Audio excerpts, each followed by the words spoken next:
Hello students, how are you? Hope you have done the different exercises of chapter linear equations. If you have not done yet, do check my videos on these exercises from the link given below.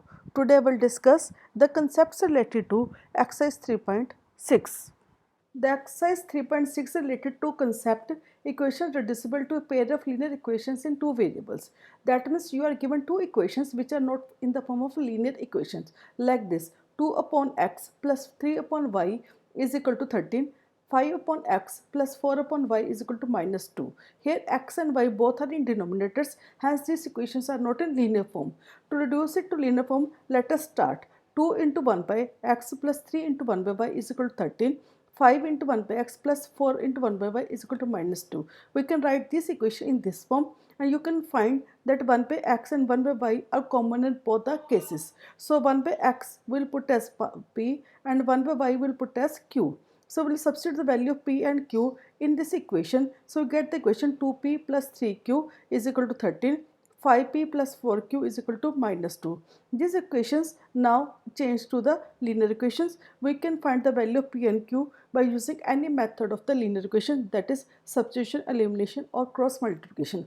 And by finding the p, then we can find the value of x by using this equation: 1 by x is equal to p and 1 by y is equal to q. Hope you have understood this concept clearly and nicely. To understand the concept of linear equations more clearly, let us solve one question. And the statement of the question is, we are to find the values of x and y by solving these linear pair of equations. That is 2 upon root x plus 3 upon root y is equal to 2 and 4 upon root x minus 9 upon root y is equal to minus 1. So accordingly, we will first suppose 1 upon root x as p and 1 upon root y as q, and we will change this equation to this: 2p plus 3q is equal to 2, and second equation will become 4p plus 9q, 4p minus 9q is equal to minus 1. So now we will apply the elimination method. So we will multiply the first equation by 3 so the value of q becomes same in both the equations. So first equation will change to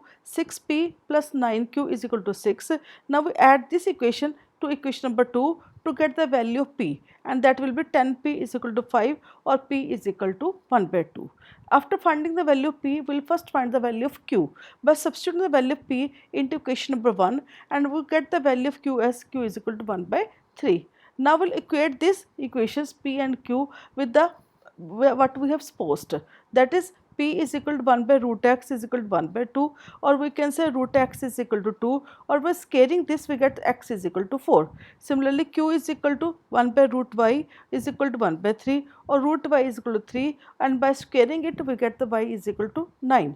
Hope you have understood this question very clearly. Now we'll solve one more question. This is a very typical question. We'll solve it. The statement of the question is, Ritu can row downstream 20 km in 2 hours, upstream 4 km in 2 hours. Find her speed of rowing in still water and speed of the current. So let us start with the answer. Let us first suppose the speed of Ritu in still water and speed of steam will be x and y kilometer per hour. So speed of Ritu while rowing upstream will be x minus y kilometer per hour, and downstream will be x plus y per kilometer per hour. According to statement, x plus y is equal to 20 by 2, that is distance upon time, or x plus y is equal to 10. Similarly, x minus y is equal to 4 by 2, or x minus y is equal to 2. So adding these two equations, we get x is equal to 6, and by putting the value of x in any one equation, we get y is equal to 4. So Ritu speeds in still water is 6 km per hour and speed of the current is 4 km per hour.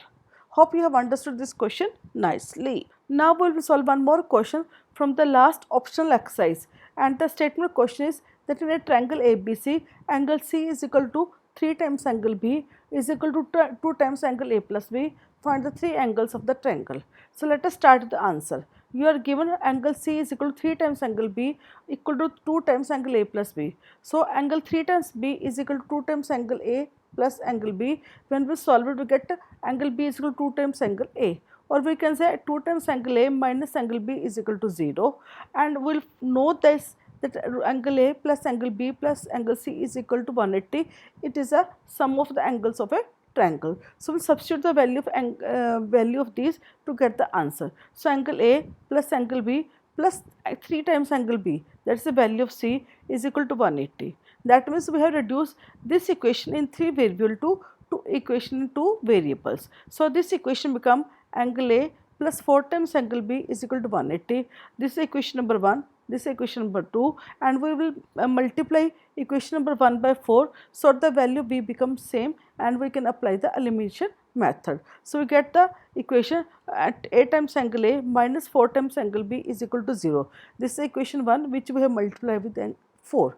So when we add this equation to equation number 2, we get the answer 9 times angle A is equal to 180, angle A is equal to 20. So now we will substitute the value of angle A in equation number 2 to get the value of angle B, and it comes out to be angle 40. Similarly, we substitute the value of angle B in first equation to get the value of angle C, it comes out to 120. So angles of triangle, that is angle A, angle B and angle C are 20 degree, 40 degree and 120 degree respectively. Now we will solve the next question. It is again from the optional exercise.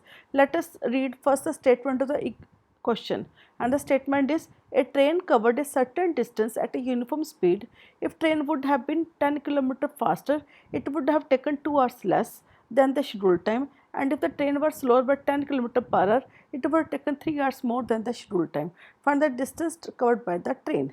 Let us start with the answer. We will first suppose the speed of the train to be x kilometer and time taken by it to travel a given distance to be t hours. So the distance will be d kilometer. So accordingly d is equal to x into t, that is distance is equal to speed into time. Now we will frame the two equations from the information given in the question. So first is the train would have been 10 km faster, that means speed will become x plus 10 and time will be taken 2 hours less, that time will be t minus 2. So speed into time becomes the distance. So d is equal to xt is equal to t minus 2 into x plus 10. When we will solve it, we get minus 2x plus 10t is equal to 20. And similarly we will frame the second equation where the train is slower by 10 km, that is x minus 10 and time taken is 3 hours more, that is t plus 3. So we will make the equation d is equal to xt is equal to t plus 3 into x minus 10, and when we will solve this equation we get 3x minus 10t is equal to 30. When we add these two equations, we get the value of x as the 50, and by substituting value of x in equation number 2, we get the value of t as 12 hours. So we have to find the distance, so we will multiply x and t to get the distance, that is 600 km. So distance cut by the train is 600 km. This is another question from the optional exercise where we are to find the values of x and y by solving these two linear equations, that is ax plus by is equal to c and bx plus ay is equal to 1 plus c. Let us start with the answer. We will first multiply both the equation, first by a, second by b, so that the value of y becomes equal and we are able to apply the elimination method. So first equation will change to a square x plus aby is equal to ac. Second will change to b square x plus aby is equal to b plus bc, and we subtract these two equations, we get the value of x is equal to ac minus bc minus b upon a square minus b square.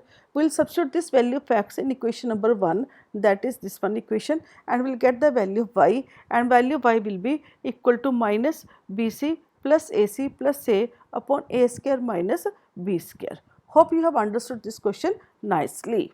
You might have understood the method very clearly and are able to solve the exercise 3.6 of the chapter linear equations. If you face any doubt or you have any problem, do write in the comment section, and do not forget to share my video with your friends and classmates. Also, do subscribe my channel for regular updates. Till then, goodbye. Have a nice day.